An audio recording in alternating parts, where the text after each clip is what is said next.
नमस्कार दोस्तों, मेरा नाम अनुज है और मैं आप सभी का स्वागत करता हूं शिवालिक ऑनलाइन क्लासेस में। तो आज फिर सामान्य ज्ञान के कुछ और बेहद ज़रूरी सवालों को मैं आपसे डिस्कस करूंगा और उम्मीद करता हूं कि आप वीडियो को अंत तक ज़रूर देखेंगे। इससे पहले कि मैं इस वीडियो की शुरुआत करूं दोस्तों, मैंने आपसे पिछले वीडियो में एक सवाल डिस्कस किया था जिसमें मैंने आपको कहा था कि आप मुझे ये बताइए कि 26 जनवरी 1950 को ही भारत का संविधान क्यों लागू किया गया। तो जब हमने सवाल डिस्कस किया था दोस्तों कि भारत का जो संविधान ये बना 26 नवंबर 1949 को, लेकिन इसे लागू किया गया 26 जनवरी 1950 को। तो 26 जनवरी को ही लागू करने का इसके पीछे जो कारण रहा होगा वो यही है कि 31 दिसंबर 1929 को दोस्तों, 31 दिसंबर 1929 को भारतीय राष्ट्रीय कांग्रेस का लाहौर अधिवेशन होता है, जिसकी अध्यक्षता पंडित जवाहरलाल नेहरू ने की और जिसमें कि पूर्ण स्वराज का नारा दिया गया।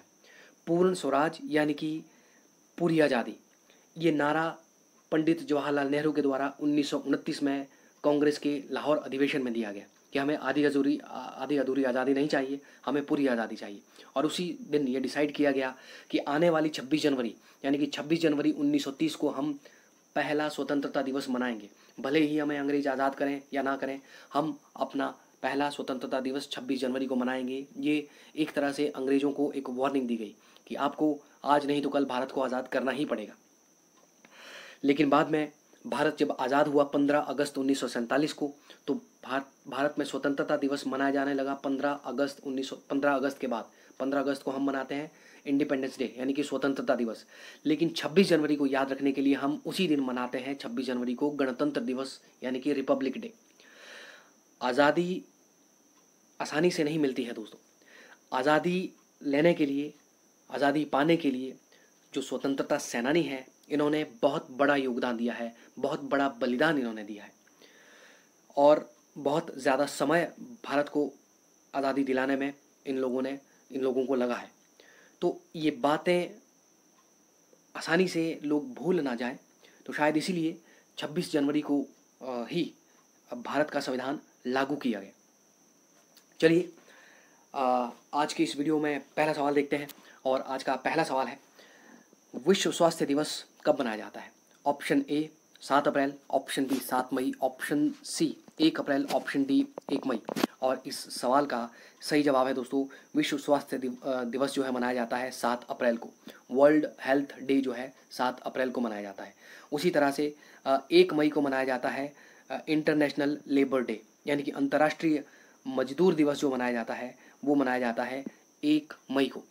अब आपसे कुछ और दिवस पूछे जा सकते हैं, जैसे आपको सवाल पूछ लिया कि अंतर्राष्ट्रीय रेड क्रॉस डे कब मनाया जाता है, तो अंतर्राष्ट्रीय रेड क्रॉस डे जो है ये मनाया जाता है 8 मई को। 8 मई को ये मनाया जाता है इंटरनेशनल रेड क्रॉस डे। आपको सवाल पूछ लिया दोस्तों कि अंतर्राष्ट्रीय महिला दिवस कब मनाया जाता है, तो 8 मार्च को मनाया जाता है अंतर्राष्ट्रीय महिला दिवस। आपको सवाल पूछा जाए कि मानव अधिकार दिवस कब मनाया जाता है, तो 10 दिसंबर को मनाया जाता है अंतर्राष्ट्रीय मानव अधिकार दिवस। इसी तरह से यदि आपसे सवाल पूछ लिया जाए कि अंतर्राष्ट्रीय जनसंख्या दिवस कब मनाया जाता है, तो अंतर्राष्ट्रीय जनसंख्या दिवस जो मनाया जाता है ये मनाया जाता है 11 जुलाई को दोस्तों। इसी तरह से कुछ और भी दिवस हैं, तो रूटीन बेसिस पे आप ये सवाल देखा कीजिए। चलिए अगला सवाल देखते हैं और अगला सवाल है कि नासिक शहर किस नदी के तट पर स्थित है। Option A Krishna, option B Narmada, option C Godavari, option D इनमें से कोई नहीं। और इस सवाल का जो सही जवाब है दोस्तों वो है ऑप्शन सी, गोदावरी नदी के किनारे बसा हुआ है नासिक शहर। और कृष्णा नदी के किनारे बसा हुआ है दोस्तों आंध्र प्रदेश का एक शहर है, उसका नाम है विजयवाड़ा, कृष्णा नदी के किनारे। नर्मदा नदी के किनारे मध्य प्रदेश का एक शहर है जबलपुर, तो ये नर्मदा नदी के किनारे बसा हुआ है। इसी तरह से यदि आपको सवाल पूछ लिया जाए कि आगरा जो है कौन सी नदी के किनारे बसा हुआ है, तो आगरा यमुना के किनारे बसा हुआ है। आपको सवाल पूछ लिया जाए अयोध्या जो है ये कौन सी नदी के किनारे बसा हुआ है, अयोध्या सरयू नदी के किनारे बसा हुआ है। अहमदाबाद जो है, अहमदाबाद साबरमती नदी के किनारे बसा हुआ है दोस्तों, साबरमती नदी के किनारे बसा हुआ है अहमदाबाद। अब आपसे सवाल पूछा जाए उड़ीसा का एक शहर है कटक, ओडिशा का, ये कहाँ पे कौन सी नदी के किनारे बसा हुआ है, तो कटक जो है ये महानदी के किनारे बसा हुआ है, महानदी के किनारे बसा हुआ है कटक। अब आपको सवाल पूछ लिया जाए, राजस्थान का शहर है कोटा, ये चंबल नदी के किनारे बसा हुआ है। आपको सवाल पूछ लिया जाए दोस्तों, पटना कौन सी नदी के किनारे बसा हुआ है, तो पटना बसा हुआ है गंगा नदी के किनारे। पटना जो है बिहार की राजधानी भी है। तो इस तरह, चलिए दोस्तों अगला सवाल देखते हैं। अगला सवाल है कि दुनिया की सबसे बड़ी नदी अमेजन नदी निम्न में से कहाँ बहती है। ऑप्शन ए दक्षिणी अमेरिका, ऑप्शन बी उत्तरी America, option C Africa, option D Europe. और इस सवाल का जो सही जवाब है वो है ऑप्शन ए, दक्षिणी अमेरिका में दुनिया की सबसे बड़ी नदी, पानी के घनत्व के हिसाब से यानी कि वाटर के वॉल्यूम के हिसाब से दुनिया की सबसे बड़ी नदी है अमेजन नदी, और ये दक्षिणी अमेरिका में बहती है दोस्तों। आप यहाँ पे इस पिक्चर में भी देख सकते हैं, ये यहाँ पे अमेजन नदी है और ये दक्षिणी अमेरिका है, तो ये उत्तरी अमेरिका है, ये अफ्रीका है, ये यूरोप है, ये एशिया है और ये ऑस्ट्रेलिया है। यहाँ पे एक और महाद्वीप है, उसका नाम है अंटार्कटिका।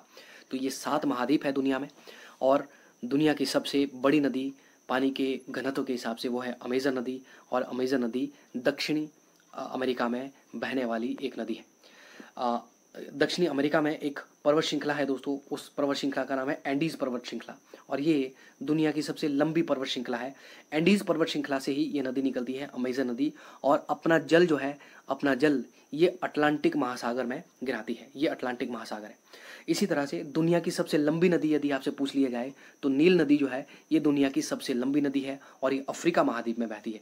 अफ्रीका महाद्वीप में एक झील है, उस झील का नाम है विक्टोरिया झील।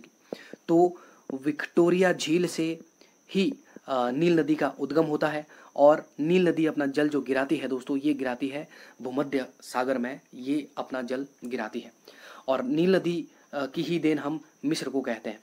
मिस्र जो है ये देश, इसके बीचों बीच में से नील नदी गुजरती है, और ये जो है एक हिसाब से हम इसे नील नदी को मिस्र की लाइफलाइन कह सकते हैं। तो इसीलिए मिस्र को यानी कि इजिप्ट को नील नदी की देन भी कहा जाता है। चलिए दोस्तों अगला सवाल देखते हैं, और आज का अगला सवाल है कि सऊदी अरब की मुद्रा है, option A dinar, option B lira, option C riyal, option D rouble. और सऊदी अरब की जो मुद्रा है दोस्तों वो है सऊदी रियाल, जो है ये सऊदी अरब की मुद्रा है। रियाल, इसके अलावा ब्राज़ील की मुद्रा भी, ब्राज़ीलियन रियाल जो है ये ब्राज़ील की मुद्रा है, और ईरान की मुद्रा भी रियाल ही है। इराक की मुद्रा यदि आपसे पूछा जाए, इराक की मुद्रा दिनार है दोस्तों। लीरा जो है तुर्की की मुद्रा है। टर्की की जो मुद्रा है उसका नाम है, करेंसी जो है उसका नाम है लीरा, और रूबल जो है ये रूस की करेंसी है दोस्तों। इसके अलावा आपको सवाल पूछा जाए कि म्यांमार की करेंसी बताएं, तो म्यांमार की करेंसी जो है वो कयात है। आपको सवाल पूछा जाए भूटान की करेंसी बताएं, तो भूटान की जो करेंसी है दोस्तों वो है गुलट्रम। गुलट्रम जो है ये भूटान की करेंसी है। आपको इसी तरह से आपको सवाल पूछा जाए कि जो यूरोपियन देश है दोस्तों, यूरोपियन देशों में, अधिकतर देशों में जो करेंसी है वो है यूरो, लेकिन ऐसा नहीं है कि सभी के सभी यूरोपियन देशों में जो करेंसी वो यूरो है। जैसे ब्रिटेन जो है, ब्रिटेन यानी कि जो इंग्लैंड है दोस्तों, ये एक यूरोपियन कंट्री है, लेकिन ब्रिटेन में जो करेंसी है वो पाउंड है। तो ध्यान रखिए कि सभी के सभी यूरोपियन देशों में यूरो करेंसी नहीं है, इस बात का भी आप ध्यान रखिएगा। चलिए अगला सवाल देखते हैं। अगला सवाल है, गाइड पुस्तक के लेखक कौन है। Option A V S. Naipaul, option B R K. Narayan, option C Salman Rushdie, option D Arundhati Roy. और इस सवाल का सही जवाब है ऑप्शन बी, आर.के. नारायण जो है ये द गाइड पुस्तक के लेखक हैं। दोस्तों आप ये आर.के. नारायण को के.आर. नारायणन से कंफ्यूज मत कीजिएगा। के.आर. नारायणन भारत के राष्ट्रपति रह चुके हैं, और ये जो चारों के चारों ऑप्शन हैं ये लेखक हैं। जैसे वी.एस. नायपाल, इन्होंने एक किताब लिखी, उस किताब का नाम है इन अ फ्री स्टेट।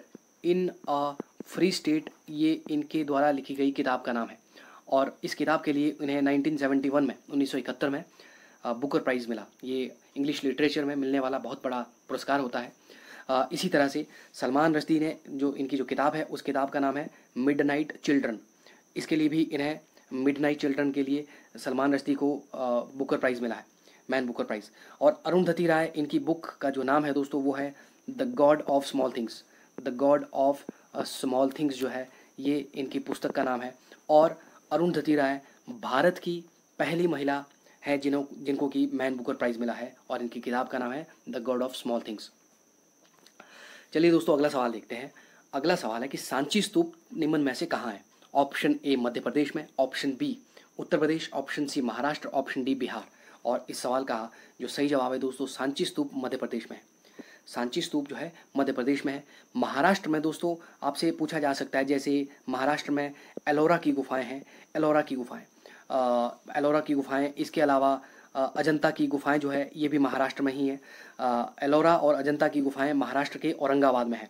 इसके अलावा एलिफेंटा की गुफाएं भी महाराष्ट्र में ही हैं। आपसे सवाल पूछा जा सकता है कि एलोरा की गुफाएं जो है ये किसने बनाई है। तो एलोरा की गुफाएं दोस्तों राष्ट्रकूटों के वंशजों ने बनाई है, यानी कि राष्ट्रकूटों ने एलोरा की गुफाएं बनाई हैं। और एलोरा की गुफाएं जो है ये हिंदू, बौद्ध और जैन धर्म तीनों धर्मों से इनका संबंध है, क्योंकि यहाँ पे इन तीनों धर्मों के मंदिर बने हुए हैं। जैसे हिंदू धर्म का जो मंदिर कैलाश मंदिर यहाँ पे बहुत फेमस है। इसके अलावा जो अजंता की जो गुफाएं हैं दोस्तों ये बौद्ध धर्म से जुड़ी है, क्योंकि यहाँ पे बौद्ध धर्म से संबंधित चित्रण और जो शिल्पकारी यहाँ पे अजंता की गुफाओं में मिलेंगी। इसी तरह एलिफेंटा की जो गुफाएं हैं दोस्तों ये भगवान शिव को डेडिकेटेड की गई हैं। बिहार में दोस्तों, बिहार में नालंदा यूनिवर्सिटी है, आप इसे यूँ याद रख सकते हैं, नालंदा विश्वविद्यालय। ये भारत का सबसे पुराना विश्वविद्यालय है। यदि विश्व का सबसे पुराना विश्वविद्यालय पूछा जाए तो हमारा जवाब होगा तक्षशिला। तक्षशिला विश्वविद्यालय ये किसी समय भारत में ही था। तक्षशिला विश्वविद्यालय विश्व का सबसे पुराना विश्वविद्यालय है। लेकिन भारत का सबसे पुराना विश्वविद्यालय आपसे पूछा जाए नालंदा विश्वविद्यालय। नालंदा विश्वविद्यालय की स्थापना गुप्तों ने की, और गुप्तों में यदि आपको पूछा जाए किसने की तो कुमार गुप्त ने नालंदा विश्वविद्यालय की स्थापना की है दोस्तों। अब यदि आपको सवाल पूछा जाए कि नालंदा यूनिवर्सिटी को नष्ट किसने किया, तो नालंदा यूनिवर्सिटी को जो नष्ट किया है दोस्तों वो किया बख्तियार खिलजी ने। बख्तियार खिलजी जो है इन्होंने नालंदा विश्वविद्यालय को नष्ट किया। चलिए अगला सवाल देखते हैं। अगला सवाल है, निम्न में से कौन हमारी संसद का हिस्सा नहीं है। Option A Lok Sabha, option B Rajya Sabha, option C राष्ट्रपति, ऑप्शन डी राज्यपाल। और इस सवाल का जो सही जवाब है दोस्तों वो है ऑप्शन डी जो है, राज्यपाल जो है हमारी संसद का हिस्सा या भाग नहीं है। दोस्तों आप एक बात का ध्यान रखिए, लोकसभा, राज्यसभा और राष्ट्रपति जो है ये तीनों जो है संसद का हिस्सा है, संसद का भाग है। क्योंकि लोकसभा और राज्यसभा में जो भी बिल लाए जाते हैं, जो भी बिल लोकसभा और राज्यसभा में पेश किए जाते हैं दोस्तों, जो भी विधेयक लोकसभा राज्यसभा में पेश किए जाते हैं वो विधेयक तब तक कानून का रूप नहीं लेते जब तक राष्ट्रपति उन्हें मंजूरी नहीं दे देता। यानी कि राष्ट्रपति के सिग्नेचर जब उस विधेयक पर नहीं होंगे तब तक वो विधेयक अधिनियम या फिर कानून नहीं बनेगा।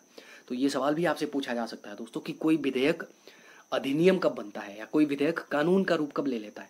वो तभी कानून का रूप ले लेता है जब राष्ट्रपति उसे अपनी मंजूरी दे देता है। तो ये सवाल आपसे परीक्षा, क्योंकि अधिकांश लोगों को ये लगता है कि संसद का जो हिस्सा है, संसद का हिस्सा लोकसभा और राज्यसभा है, राष्ट्रपति संसद का हिस्सा नहीं है। राष्ट्रपति संसद का एक अटूट हिस्सा है दोस्तों, इस बात का आप ध्यान रखिए। क्योंकि हमारा जो संविधान है, हमारा संविधान तीन पिलर्स पर खड़ा हुआ है। संविधान के 3 स्तंभ हैं। जैसे संविधान के जो स्तंभ है दोस्तों जो स्तंभ है वो है विधायिका, उसके बाद कार्यपालिका और उसके बाद न्यायपालिका। ये संविधान के 3 स्तंभ हैं। विधायिका के अंतर्गत ही संसद आती है, विधायिका के अंतर्गत ही संसद आती है और संसद में लोकसभा और राज्यसभा है। लेकिन विधायिका का जो मुखिया है, विधायिका में जो सबसे ऊपर का जो स्थान दिया गया है वो राष्ट्रपति को दिया गया है। इसी तरह कार्यपालिका में सबसे ऊपर का जो स्थान दिया गया है वो राष्ट्रपति को दिया गया है। उसी तरह से न्यायपालिका में जो सबसे ऊपर का जो स्थान दिया गया है वो भी राष्ट्रपति को ही दिया गया है। इसीलिए राष्ट्रपति संसद का एक अभिन्न अंग है। और राष्ट्रपति को हम देश का प्रथम नागरिक या प्रथम पुरुष भी इसीलिए कहते हैं क्योंकि संविधान के 3 स्तंभों में सबसे ऊपर जो है वो राष्ट्रपति ही है। इन बातों का आप ध्यान रखिए। चलिए अगला सवाल देखते हैं। अगला सवाल है दोस्तों, निम्न में से किस संवैधानिक संशोधन को लघु संविधान की संज्ञा दी गई। Very very important question. Option A है 42वां संवैधानिक संशोधन, ऑप्शन बी है 61वां संवैधानिक संशोधन, ऑप्शन सी है 73वां संवैधानिक संशोधन, ऑप्शन डी है 52वां यानी कि 52nd अमेंडमेंट, जो कॉन्स्टिट्यूशनल अमेंडमेंट।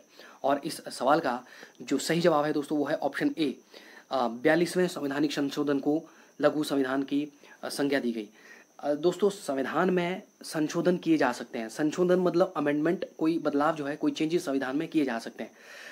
बट इस बात का हमें ध्यान रखना पड़ेगा, या जो संसद में जो संविधान में जो संशोधन करते हैं लोकसभा राज्यसभा के सदस्यों को इस बात का ध्यान रखना पड़ेगा कि संविधान में जब संशोधन किए जाएं, लेकिन उसके जो फंडामेंटल जो ढांचा है, जो मूलभूत ढांचा है संविधान का, वो चेंज नहीं हो सकता।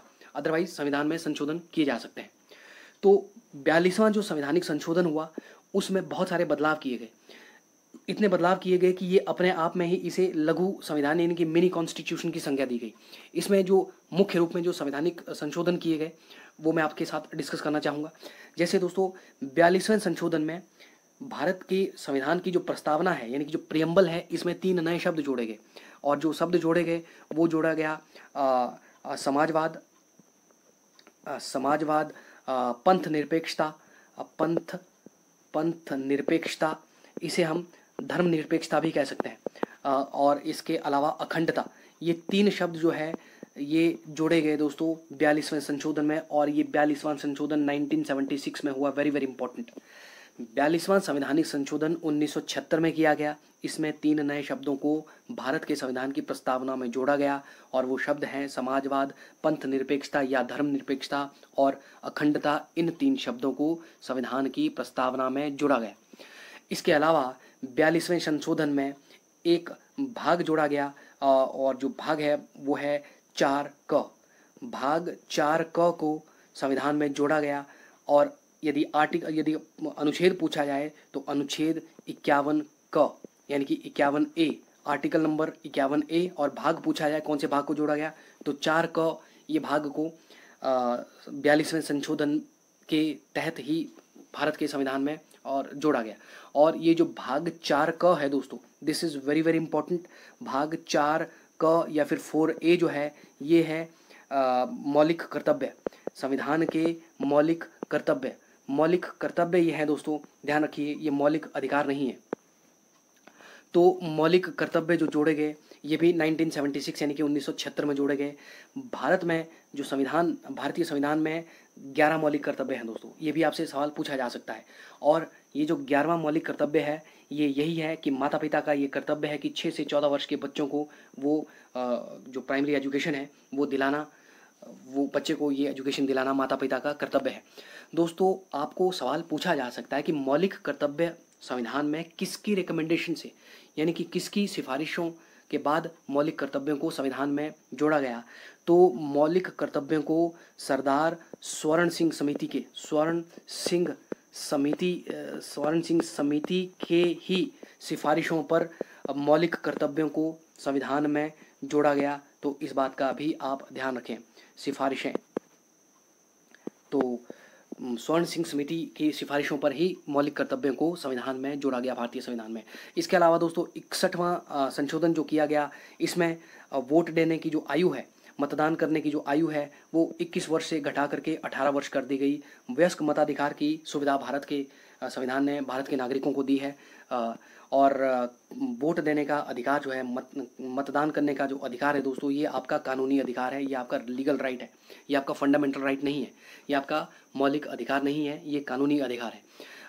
73वां संशोधन जो है ये पंचायती राज का जो जब इंट्रोडक्शन किया गया भारत के संविधान में, ये 73वां संशोधन पंचायती राज के इंट्रोडक्शन से ही जुड़ा है। 73वां और 74वां संशोधन, these are very very important. ये 1993 में हुए थे। और ये जैसे तो 73वां संशोधन पंचायती राज के इंट्रोडक्शन से, और 74वां संशोधन जो है ये नगर निकायों के इंट्रोडक्शन से ये संशोधन जुड़ा है। इसके अलावा दोस्तों ये जो 52वां संशोधन है ये है दल बदल विरोधी यानी कि एंटी डिफेक्शन लॉ। मेरे कहने का मतलब ये है कि चुनाव के बाद यदि कोई सदस्य, लोकसभा या राज्यसभा का कोई भी जो सदस्य है, यदि वो चुनाव के बाद अपना पार्टी बदलता है, अपना दल बदलता है, तो उसे गैर कानूनी उसे करार कर दिया गया है। तो ये 52वां संशोधन जो है ये दल बदल विरोधी कानून से जुड़ा हुआ है। और ये जो संविधान में जो संशोधन किया गया ये 1985 में किया गया। 1985 में जो है ये संशोधन किया गया है दोस्तों। इस बात का भी आप ध्यान रखिए। और ये बहुत ज़्यादा ज़रूरी है। इसी तरह से आपसे सवाल दोस्तों पूछा जाए कि जीएसटी जो है ये कौन से संवैधानिक संशोधन के तहत भारत के संविधान में इसको जोड़ा गया, तो जीएसटी जो है ये संवैधानिक संशोधन 101 है। और जैसे economic EWS economic weaker section, यानी कि जो आर्थिक रूप से जो कमज़ोर है उन लोगों को भी रिजर्वेशन दिया गया है भारत के संविधान के द्वारा। और ये अभी हाल ही में ये भारत के संविधान में एक संशोधन के जरिए जो है ये आरक्षण दिया गया। और ये आरक्षण ये जो है संवैधानिक संशोधन नंबर 103 होगा, 103 जो है भारत का 103वां संवैधानिक संशोधन जुड़ा है दोस्तों, जो आर्थिक रूप से जो कमज़ोर लोग हैं उनके लिए रिजर्वेशन जो है दिया गया है, इसी से ये जुड़ा है। चलिए अगला सवाल देखते हैं। अगला सवाल है, भारत के पहले फील्ड मार्शल कौन थे? Option A Sam Manekshaw, option B general Cariappa, option C, option D Manoj Mukund Naravane. और इस सवाल का सही जवाब है ऑप्शन ए सैम मानेकशॉ, जो दोस्तों ये भारत के प्रथम फील्ड मार्शल थे। अब आपसे सवाल यदि पूछा गया होता कि भारत के पहले कमांडर इन चीफ कौन थे, भारत के पहले कमांडर इन चीफ जो है वो कौन थे, तो कमांडर इन चीफ जो है भारत के पहले जनरल करियप्पा थे। HJ कानिया दोस्तों ये भारत के पहले मुख्य न्यायाधीश है, यानी कि भारत में जो सर्वोच्च न्यायालय है, सर्वोच्च न्यायालय में पहले जो मुख्य न्यायाधीश थे उनका नाम है HJ कानिया। और मनोज मुकुंद नरवाने जो है ये भारतीय थल सेना अध्यक्ष हैं, वर्तमान में ये भारतीय थल सेना अध्यक्ष हैं। इसी तरह से आपको दोस्तों थल सेना, वर्तमान में थल सेना, जल सेना और वायुसेना के अध्यक्ष मालूम होने चाहिए। तो थल सेना के जो अध्यक्ष हैं वो है मनोज मुकुंद नरवाने। अब आपसे सवाल पूछा जाए इंडियन नेवी यानी कि जल सेना के जो अध्यक्ष हैं वो कौन है, तो उनका नाम है दोस्तों एडमिरल करमवीर सिंह। एडमिरल करमवीर सिंह जो है ये भारतीय जल सेना के अध्यक्ष हैं। और भारतीय वायुसेना के जो अध्यक्ष हैं दोस्तों उनका जो नाम है, उनका नाम है राकेश कुमार सिंह भदौरिया। राकेश कुमार सिंह भदौरिया जो है ये भारतीय वायुसेना के अध्यक्ष हैं। अब हाल ही में एक नई पोस्ट जो है ये क्रिएट की गई है और इस पोस्ट का नाम है chief of defence staff, CDS, chief of defence staff. और भारत के पहले चीफ ऑफ डिफेंस स्टाफ जो है वो हैं विपिन रावत। विपिन रावत जो है, विपिन रावत ये पहले भारतीय थल सेना के अध्यक्ष थे, लेकिन अब इन्हें चीफ ऑफ डिफेंस स्टाफ बनाया गया है। तो ये सवाल भी आपसे एग्जाम में पूछा जा सकता है। चलिए दोस्तों अगला सवाल है। अगला सवाल है दोस्तों, दार्जिलिंग निम्न में से कहाँ है? Option A Assam, option B Meghalaya, option C Paschim Bangal, option D Arunachal Pradesh. और इस सवाल का जो सही जवाब है दोस्तों वो है ऑप्शन सी, दार्जिलिंग जो है ये पश्चिम बंगाल में है और ये चाय के बागानों के लिए बहुत ज़्यादा फेमस है। इसी तरह से कुछ और हिल स्टेशन आपको एग्जाम में पूछे जाते हैं। आपको सवाल पूछा जाए दोस्तों पंचमढ़ी हिल स्टेशन कहाँ पे है, तो पंचमढ़ी हिल स्टेशन मध्य प्रदेश में है। कसौली हिल स्टेशन आपको पूछा जाए तो कसौली हिल स्टेशन जो है ये हिमाचल प्रदेश में है। आपको पूछा जाए दोस्तों ऊटी कहाँ पे है, ऊटी हिल स्टेशन, तो ऊटी जो है ये तमिलनाडु है, तमिलनाडु में है ऊटी। अब आपको सवाल पूछा जा सकता है कि माउंट आबू कहाँ पे है, तो माउंट आबू राजस्थान में है। और ये जो माउंट आबू है दोस्तों, माउंट आबू को हम भारत का सूर्यास्त बिंदु भी कहते हैं, सनसेट पॉइंट ऑफ इंडिया। इसके अलावा आपको पूछा जा सकता है दोस्तों, आपको पूछा जा सकता है नैनीताल कहाँ पे है, आपको पूछा जा सकता है मसूरी कहाँ पे है। तो ये जो नैनीताल और मसूरी जो हैं ये उत्तराखंड में है दोनों। यूके मतलब उत्तराखंड दोस्तों, यूनाइटेड किंगडम नहीं है इसका मतलब, यूके मतलब उत्तराखंड। और मसूरी को हम पर्वतों की रानी या पहाड़ों की रानी भी कहते हैं। आपको सवाल पूछा जा सकता है कोडिकनाल कहाँ पे है, कोडिकनाल जो है, कोडिकनाल दोस्तों ये भी तमिलनाडु में है, तमिलनाडु। इस तरह से एग्ज़ाम में कई बार ये प्रश्न पूछे जा चुके हैं। तो चलिए दोस्तों आज के वीडियो में बस इतना ही। दोस्तों यदि आपको ये वीडियो पसंद आया हो तो आप इस वीडियो को लाइक करें, कमेंट करें, शेयर करें, अधिक से अधिक स्टूडेंट्स तक आप हमारा ये वीडियो पहुंचाएं। दोस्तों आपको यदि अभी तक यदि आपने हमारा चैनल सब्सक्राइब नहीं किया तो आप हमारे चैनल को सब्सक्राइब करके हमसे जुड़ सकते हैं। आपका ये वीडियो देखने के लिए पूरा धन्यवाद। हमसे जुड़ने के लिए बहुत बहुत धन्यवाद दोस्तों। यूँ ही हम हमारे साथ बने रहिए, फिर हम आपको कुछ नए और वीडियोज़ लेके आएंगे। तब तक के लिए नमस्कार, जय हिंद, जय भारत।